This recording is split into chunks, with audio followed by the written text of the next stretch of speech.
silence. What if you could use it to extinguish the fire? Contest chair, and anyone who thought I just had a mind blank. When I was 15, there were 3 boys in my school that were like hyenas. They were small, muscular, and highly aggressive. They were known for misbehaving, bullying, and of course, fighting. They were only 13, but they had fiery eyes burning with anger. Now, if they were the hyenas of this high school jungle, I'd love to tell you that I was a lion, but I would be lying. I was more of a giraffe. You see, I was tall, really skinny, and had the longest lanky limbs in Scotland. I was a shy giraffe, and the hyenas could smell it. On one cold winter night, when I was walking home alone down a dark, narrow lane, guess who I saw coming toward me?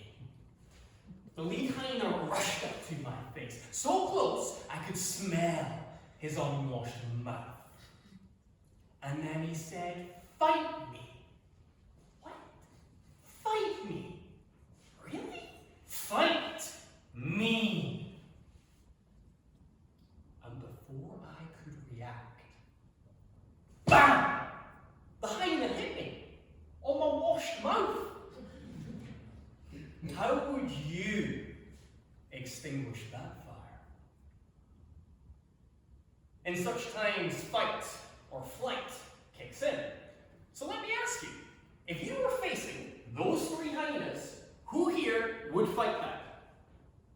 I guess Toastmasters is not where fighters are made. And who here would take flights and run? Yeah, now it's a party. Well, for some reason, I stayed.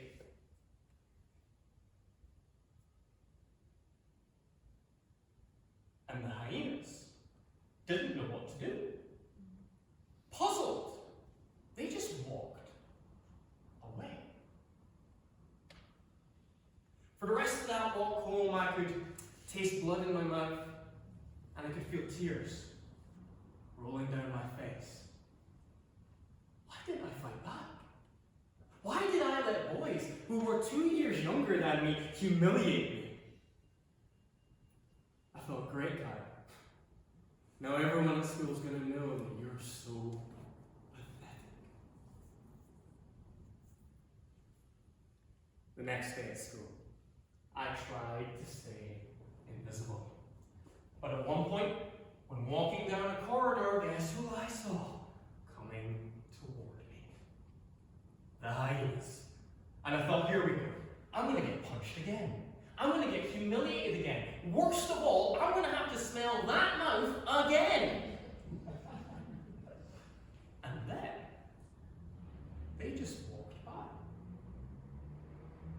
Didn't even look me in the eye.